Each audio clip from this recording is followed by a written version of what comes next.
WCCS AM 1160 and 101.1 FM. I'm Josh Woodison, and we're talking with Marshall Chriswell about estate planning during going through divorces, and we just wrapped up our bit about talking about going through estate planning, especially with minor children involved. So, Marshall, what are some of the other things that people should keep in mind?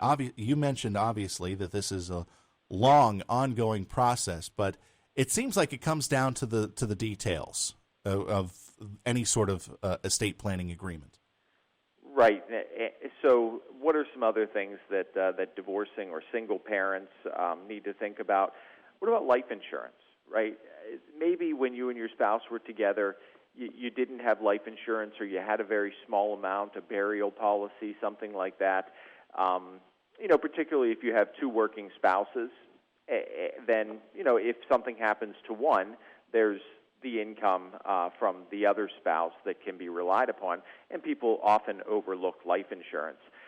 But as a single parent, you are no longer going to be able to rely on the other spouse to provide for the children in the event that something happens to you. Hopefully they would, but you can't control their situation, and maybe you don't even know what their financial situation is anymore. So thinking about having life insurance to ensure that if something happens to you, that your children are provided for, and then dovetailing from that, what's going to happen with those life insurance funds?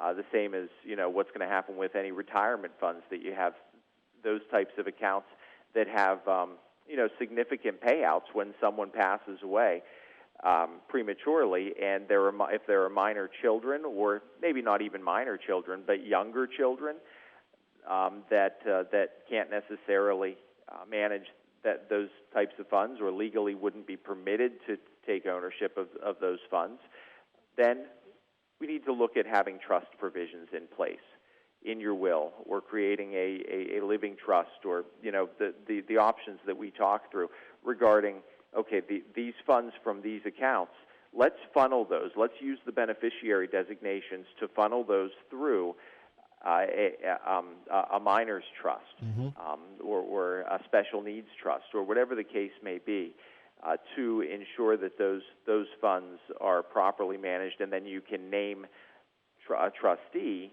to handle those funds, and it's going to be somebody that you trust, right? Right. And maybe somebody on your side of the family, or a friend, or a financial institution that you're comfortable with, rather than the situation where when you're together, if you have a trust for your kids, you've probably got your spouse named as your trustee, and that is probably not the outcome that you would want now that you're not with your spouse any longer. How common is this sort of estate planning whenever you're going through a divorce? Obviously, it's got to be very common, but it's not something a lot of people think about. It's not. People, like I said, it is a question that comes up in most divorces, and it's certainly one that I raise with all of my divorce clients is, do you have your planning in order? Let's take a look at those documents and just make sure that we don't need to make changes. So it is something that I bring up with my clients, and some clients bring it up.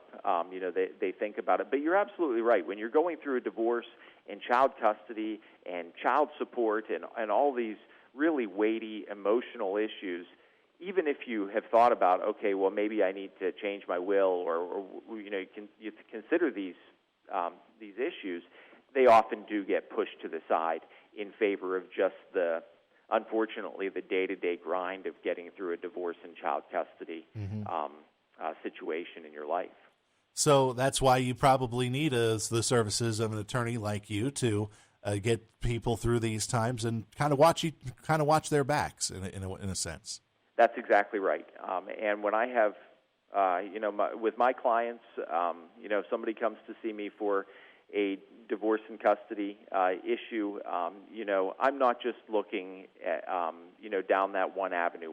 We don't have blinders on and say, all right, well, let's just deal with divorce and custody. No, there are so many other issues that are related to that, whether it be an estate planning issue or, a housing issue. There are just so many things that are corollary.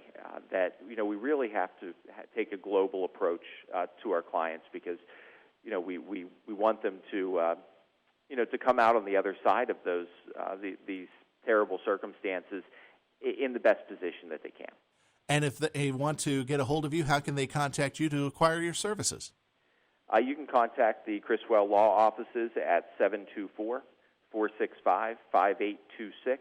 I'm in the R&P Cole Building, 655 Church Street in Indiana, Pennsylvania. And you can go online to www.westernpalawyer.com. Marshall Chriswell, thank you very much. It's always a very interesting discussion with you on various topics of legal concern. I look forward to hearing from you very soon for the next time. Thanks, Josh. Have a great week. You too, and have a good holiday season if I don't get to talk to you again. You do the same. Thanks.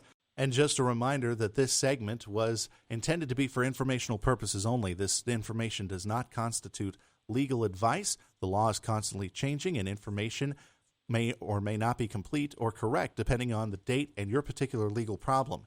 Each legal problem depends on its individual facts, and different jurisdictions have different laws and regulations. Because of these differences, you should not act or rely on any information in this segment without seeking the advice of a competent attorney licensed to practice law in your jurisdiction for your particular problem.